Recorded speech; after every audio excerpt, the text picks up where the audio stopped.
Estamos en el seminario Perspectivas Económicas del Sector Cooperativo y Financiero 2017 de FECOLFIN. Nos acompaña el presidente ejecutivo, el doctor Enrique Valderrama. Doctor Valderrama, ¿cómo están las perspectivas para este año que arranca y cuál es el objetivo de este foro? Bueno, las perspectivas para este año son bastante preocupantes, puesto que se sigue creciendo la economía. Según los cálculos de algunos analistas y organizaciones internacionales, la economía va a estar por el lado del 2% de crecimiento. Y recuérdese que venimos de un crecimiento durante 10 años de más del 4.8%. O sea que ese crecimiento influye notoriamente en las organizaciones. Otro tema es el tema del desempleo, que si bien bajó durante un tiempo en el año 2016, a finales del 2016 aumentó al 8.7%. Y con el tema de la reforma tributaria y con el tema del IVA y con eso que va a entrar en este momento, eso enrarece un poquito el panorama y creemos que no hay muy buenas expectativas hacia el futuro para el país. Y desde luego ahí está el sector de la economía solidaria y sobre todo el cooperativismo actuando desde el punto de vista de un instrumento de crédito muy importante para las clases menos favorecidas, y desde luego a ellos se van a afectar y se afecta la cartera y se afecta la demanda de crédito, y eso nos tiene bastante preocupados. Y nos sigue afectando la reforma tributaria, tenemos el tema de las libranzas. Cuéntenos un poco sobre el tema de las libranzas para después profundizar un poco en la reforma tributaria.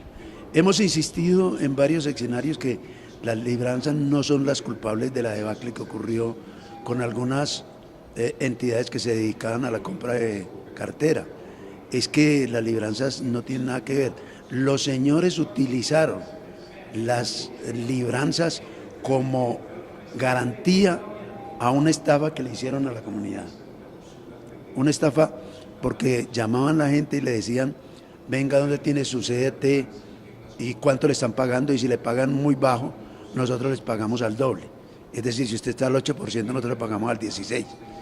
Eso es típico de una pirámide. Y ellos no tenían autorización para captar. Y le decía a la persona: ¿y en qué me garantiza? Y ellos decían: le garantizamos en estas libranzas. O sea que no son las libranzas las culpables, porque la libranza no es una garantía. La libranza es un mecanismo de pago, es un instrumento de pago que hacen a una persona. Entonces ahí me parece que hay una desfiguración, porque le están echando la culpa a los que no son, a los de abajo, a las cooperativas, y realmente los culpables son esos de cuello blanco que crearon un poco de empresas para comprar cartera y después desviaron su objeto social y se pusieron a hacer actividad financiera. Y de hecho las libranzas son creadas por el mismo sector cooperativo. Finalmente fueron los primeros actores, después viene ya la banca tradicional a involucrarse en ese mercado. O sea, el sector cooperativo no tiene nada que ver con el problema de las libranzas. Durante más de 50 años se manejaron estas libranzas sin ningún tipo de problema y con mucha prudencia, pero después vino una ley de libranzas que permitió que ingresaran particulares y empresas, y estas empresas que nada tienen que ver, que no están vigiladas por ninguna entidad que ejerza actividad financiera, estos vinieron y enrarecieron un poco el panorama. Pero hay dos temas distintos. El uno es la libranza como libranza y el otro es el tema de la debacle que crearon estas organizaciones como la Estrabal. Allá ellos utilizaron esa figura para garantizar e hicieron lo que yo digo que típicamente se llama una pirámide. Doctor Valderrama, respecto a la reforma tributaria, de cualquier manera también golpea al sector cooperativo. Está lo de los recursos de la educación formal. ¿Por qué no nos amplía las implicaciones que tiene la reforma tributaria negativamente? Bueno, dijéramos que el sector cooperativo se le está desmontando algunos beneficios que el gobierno da. Yo diría que eso, que es lo único que se llama política pública, que era la exención de impuestos que tenían las entidades, eso se le ha venido recortando. Es que históricamente al cooperativismo se le ha venido recortando. Más o menos en los años 29 o 30, que nacieron las primeras cooperativas y que nació la primera legislación, en esa época simplemente las cooperativas no eran exentas del impuesto. Después vino una reforma tributaria en la cual ya le dijeron que eran agentes tributarios, pero que tenían una exención especial. Luego vino el tema de que se les daba la exención, pero con el 20% de educación formal.